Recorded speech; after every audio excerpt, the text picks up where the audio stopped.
Salut à tous, bienvenue dans cette nouvelle vidéo. Vous travaillez sur Microsoft Azure et vous avez besoin d'échanger des données entre différents systèmes ou applications, ou bien vous souhaitez tout simplement transformer ces données pour les mettre sous un format plus exploitable. Je vous propose dans cette vidéo de voir Azure Data Factory, un outil ETL puissant et simple à mettre en œuvre qu'il vous faut absolument connaître si vous travaillez dans la data sur le cloud de Microsoft Azure. Alors, qu'est-ce que Azure Data Factory? Azure Data Factory est un service ETL disponible sur le cloud Azure. ETL pour Extract, Transform, Load. C'est-à-dire que c'est un service qui permet de se connecter à une ou plusieurs sources de données, d'en collecter des données donc, de potentiellement les transformer et enfin de les charger dans un système de destination. Data Factory propose aussi de nombreuses fonctionnalités pour orchestrer et monitorer les activités de traitement de données. Enfin, Data Factory, c'est plus de 90 connecteurs permettant de se connecter aussi bien à des sources de données cloud qu'à des sources de données en local. Prenons l'exemple d'une entreprise qui a un site de vente en ligne et qui stocke des données dans une base Azure Cosmos DB. L'entreprise a aussi des données en local, dans des bases de données et des fichiers Excel. Elle souhaiterait croiser ces différentes sources de données pour analyser son activité. Elle aimerait, par exemple, pouvoir identifier les préférences des clients, faire une segmentation démographique de la clientèle, identifier les opportunités de vente incitatives, améliorer l'expérience client, etc., etc. Une architecture possible pourrait être d'utiliser Azure Data Factory pour collecter les données et les centraliser dans Azure Data Lake Storage. Ensuite, on pourrait utiliser Data Factory pour transformer ces données afin de les mettre au même format. Car vous vous doutez que toutes ces données venant de sources différentes n'ont pas nécessairement le même schéma, c'est-à-dire le même modèle de données. Donc cette phase de transformation est nécessaire pour harmoniser tout ça. Puis ensuite, on va charger ces données dans une base de données relationnelle comme Azure SQL Database, que nous avons déjà vu dans une précédente vidéo. Tout en bout de chaîne, on pourrait alors utiliser des rapports Power BI pour visualiser et analyser ces données. C'est une architecture très simple, mais qui peut convenir dans beaucoup de situations. Maintenant que vous savez à peu près ce qu'est Azure Data Factory et à quoi ça peut bien servir, je vous propose de voir comment l'utiliser sur le portail Azure. J'ai déjà ici un ressource group et dans ce ressource group, nous allons créer un compte Azure Data Factory. Je vais rechercher ici Data Factory.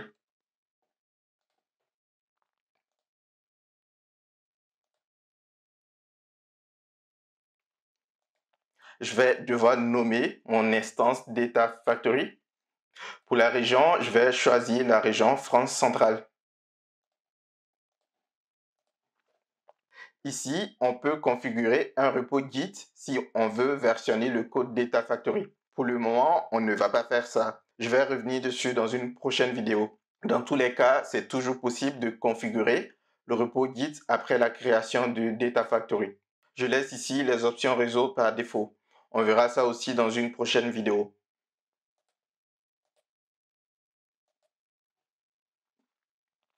Tout semble OK, je peux maintenant créer mon Data Factory. La création est terminée, on peut maintenant accéder à notre Data Factory. Ici, en cliquant sur Launch Studio, Azure va nous ouvrir le studio Data Factory, qui est l'environnement de développement. Alors, le studio est composé de 5 grandes zones ou de 5 grandes fenêtres. Alors, la première, c'est bien sûr la page d'accueil. La deuxième, All4, c'est l'endroit où on va créer nos pipelines. La troisième fenêtre, Monitor, comme son nom l'indique, permet de monitorer les ressources Azure Data Factory. Ça permet par exemple de voir si les pipelines se sont exécutés avec succès ou s'il y en a qui ont échoué, etc., etc. La quatrième fenêtre, Manage, permet de définir tout un ensemble de configurations et de paramètres nécessaires au fonctionnement du Data Factory. La dernière fenêtre, Learning Center, centralise de la documentation et des ressources pour apprendre à utiliser Data Factory. Il y a quelques concepts à comprendre pour pouvoir commencer à travailler avec Azure Data Factory. Disons que j'ai ici un autre ressource group avec un storage account et une base Azure SQL. Je vous renvoie à mes vidéos sur Azure Storage Account et Azure SQL si vous ne connaissez pas ces services. Dans le Storage Account, j'ai ici dans Azure Data Lake plusieurs fichiers CSV, dont un contenant les vainqueurs du Tour de France de 1903 à 2019. Ce que je vais faire, c'est d'utiliser Azure Data Factory pour charger ces données dans Azure SQL. La première notion à connaître pour travailler avec Data Factory est celle d'Integration Runtime. En effet, pour charger les données d'Azure Data Lake vers Azure SQL, Data Factory va utiliser une puissance de calcul, une infrastructure qu'on va appeler l'Integration Runtime. Dans le studio, pour accéder aux Integration Runtime, il faut aller dans la fenêtre Manage, puis ici dans Integration Runtime. Je peux voir que j'en ai déjà une qui porte le nom de Auto-Resolve Integration Runtime. Elle a été créée automatiquement par Azure lors de la création du Data Factory. Mais si je le souhaite, je peux en créer d'autres. Il y en a de plusieurs types, mais je ne vais pas entrer dans les détails ici. On verra ça dans une prochaine vidéo. La deuxième notion à connaître est celle de Link Service ou service lié en français. Data Factory devra d'un côté se connecter à Azure Data Lake pour lire le fichier CSV et de l'autre à Azure SQL pour y charger les fichiers. Pour cela, il va utiliser des connexions appelées Linked Service. Donc, un Linked Service, ce n'est rien d'autre qu'une connexion à une source de données. Dans Data Factory, on va créer un Linked Service pour se connecter à Azure Data Lake. Pour cela, il faut aller toujours dans l'espace Manage, puis ici dans Linked Service. Puis, on va créer un nouveau Linked Service. Ici, on a différents connecteurs pour se connecter à différentes sources de données. Je mettrai dans la description de la vidéo le lien vers la documentation Microsoft qui recense toutes les sources de données supportées par Azure Data Factory. Ici, vu que mon fichier CSV est dans Azure Data Lake, qui est lui-même dans Storage Account, je vais donc choisir Azure Data Lake Storage Gen 2. Ici, je peux donner un nom à mon Linked Service. Je peux aussi donner une description si je le souhaite, mais ce n'est pas obligatoire. Ici, je dois indiquer quelle Integration Runtime Data Factory va utiliser pour se connecter à la source de données. On va utiliser celle qui a été créée par défaut lors de la création du Data Factory. Ensuite, je dois indiquer comment Data Factory va s'authentifier à Azure Data Lake. Je peux utiliser l'account key, donc la clé d'accès du storage account. Je peux utiliser un SAS, donc un Shared Access Signature. Si vous ne savez pas ce que sont les account keys et les SAS, je vous renvoie à mes vidéos sur Azure Storage Account et Azure Blob Storage. On peut aussi utiliser d'autres types d'authentification comme les Service Principals ou les Managed Identities. L'idéal serait d'ailleurs d'utiliser le System Assigned Managed Identity. Mais je ne vais pas entrer dans les détails ici pour des raisons de simplicité.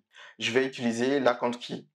On verra plus spécifiquement les Managed Identities dans une prochaine vidéo. Ici, je peux renseigner les informations d'authentification manuellement, par exemple l'URL du Data Lake ou l'Access Key du Storage Account. Mais je peux aussi laisser Azure me les retrouver automatiquement. Ici, moi, je vais choisir la simplicité, donc Azure va m'aider à les retrouver automatiquement. Pour cela, je dois choisir la souscription et dans la souscription, Azure va me retrouver tous les storage accounts qui sont dans cette souscription. Et ensuite, je n'ai plus qu'à choisir le storage account qui m'intéresse. Je peux ici tester ma connexion et on voit que ça marche. Tout semble fonctionner. Je peux donc maintenant créer mon Linked Service. Pour le moment, je passe sur la création de la connexion à Azure SQL. On va revenir dessus tout à l'heure. Une autre notion à connaître est celle de dataset. Un dataset étant une représentation en mémoire de la structure de données. Ici, on va créer deux datasets, un pour le fichier CSV et un autre pour la table SQL. Ici, dans le menu Help, donc développement, je peux créer ici un nouveau dataset.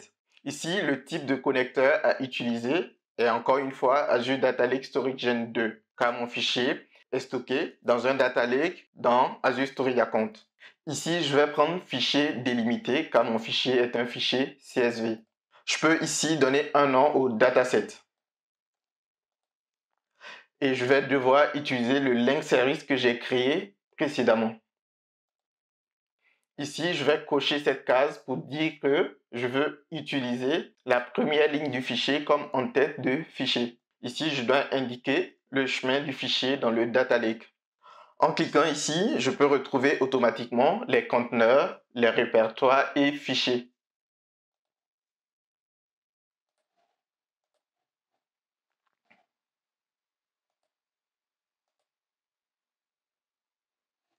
Ici, j'ai plusieurs options que je peux modifier suivant le contenu de mon fichier. Par exemple, je peux choisir ici le type de séparateur. Ici, je vais garder la virgule car j'ai un fichier délimité mais au format anglais. En cliquant sur Preview, je peux ici prévisualiser les données. Ici, je peux voir le schéma du dataset, c'est-à-dire la structure du fichier, les noms de colonnes et leur titre. Et ici, je vais cliquer sur Publier pour sauvegarder tout ça. Et enfin, on va devoir utiliser une activité de copie qui va, comme son nom l'indique, copier les données du data lake vers Azure SQL. Dans le studio, pour pouvoir accéder aux activités, il faut d'abord être dans la fenêtre Alpha, donc développement, et créer ici un pipeline. Un pipeline étant un regroupement logique d'activités et une activité étant un traitement, c'est-à-dire la tâche concrète que vous voulez réaliser. On peut voir ici à gauche que j'ai plusieurs types d'activités. Dans notre cas, on va utiliser une activité de copie de données, car l'idée, c'est de copier un fichier CSV depuis Azure Data Lake vers Azure SQL. Ici, je peux changer le nom du pipeline. Je peux également ici changer le nom de l'activité de copie. Ici, on doit indiquer la source de données, donc le dataset source. Donc ici, ça va être le dataset de notre fichier CSV. Ensuite, on doit ici indiquer la destination, donc le dataset de la table Azure SQL. Mais si vous vous souvenez, je n'ai pas encore créé ce dataset. En fait, je peux directement créer le dataset ici depuis l'activité de copie.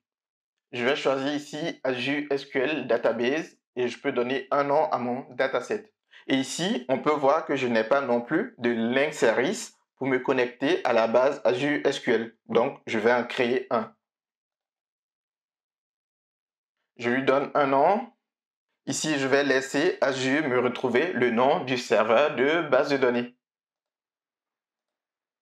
Et ensuite, le nom de la base de données. Ici, on voit que je peux aussi utiliser plusieurs types d'authentification. Mais pour des raisons de simplicité, encore une fois, je vais rester en authentification SQL. Donc, je dois renseigner ici le user et le mot de passe. Alors, une petite précision, j'ai préalablement créé le user et le mot de passe associés dans la base SQL et j'ai donné les privilèges nécessaires. Ici, je peux tester la connexion et on voit que ça fonctionne. Ici, on peut voir que je n'ai pas encore de table dans la base de données. Je vais cliquer ici sur Edit, ça me permettra de renseigner le nom du schéma, donc ici DBO, et aussi de renseigner le nom de la table. Vu que la table n'existe pas encore dans la base de données, je ne vais pas ici charger le schéma. Je vais mettre sur non. Alors quand je parle de schéma ici, je parle des noms de colonnes et leur type. Ça veut dire quelque part la structure de la table. Ce n'est pas du tout la même chose que ici le schéma DBO qui veut complètement dire autre chose et qui est spécifique à SQL Server et donc à Azure SQL. Je pense d'ailleurs que je vais consacrer prochainement une vidéo à la structure d'une base de données SQL Server ou Azure SQL. Maintenant que tout est OK, je peux exécuter le pipeline en cliquant sur Debug. Mais avant cela, je vais mettre ici Table Option sur Auto Create Table. Ça permet de dire à Data Factory de créer la table à l'exécution, puisque celle-ci n'existe pas encore. Ici, dans Mapping, je peux voir la correspondance entre les colonnes source et les colonnes de destination. Et maintenant, je vais cliquer sur Debug pour exécuter tout ça.